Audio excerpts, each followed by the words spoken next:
Баршаңызға сәлем. Бүгін сіздермен палаудың оңай рецептімен бөліскім келеді. Ол үшін видеоны соңына дейін қарап, менімен бірге дайындаңыздар.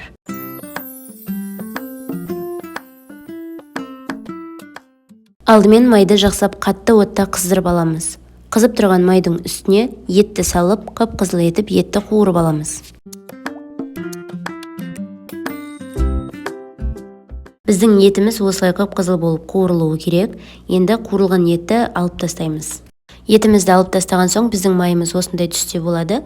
Дәл осы майдың үстіне пиязды салып, пиязды жақсылап қып-қызыл етіп қуыратын боламыз.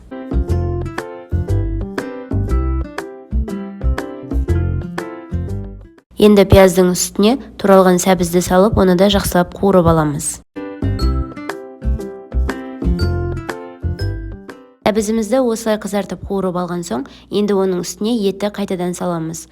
Үстіне су құйып, дәміне қарай тұз және дәмдеуіштерді қосып, етті жақсылап бұқтырып қоямыз.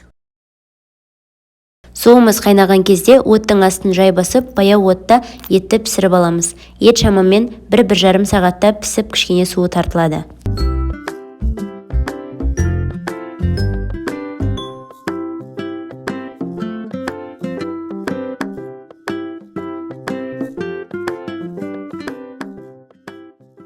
Ет пісіп дайын болғанға дейін күрішке ыстық су құйып, оны бұқтырып қоямыз.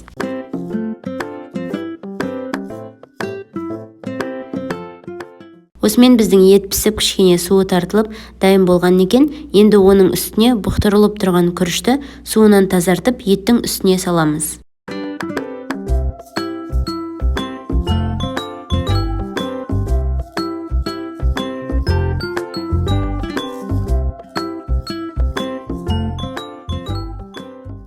Бізде осылай су күріштің бетінен көп аспауы қажет. Сәл ғана су шығып тұруы керек. Оттың астын барынша қосып, суы тартылғанша қайнатамыз.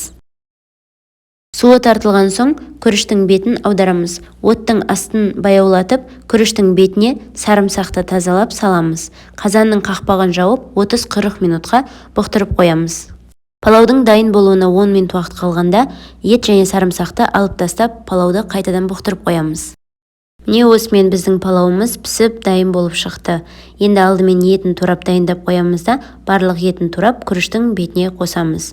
Міне бізде осындай рассыпчатый палау болады. Рецепт өте оңай. Міндетті түрде осы рецептпен дайындап ауыз тиіңіздер. Егер де сіздерге видео ұнаса, лайк басып, каналға жазылуды ұмытпаңыздар. Барлықтарыңызға ас болсын.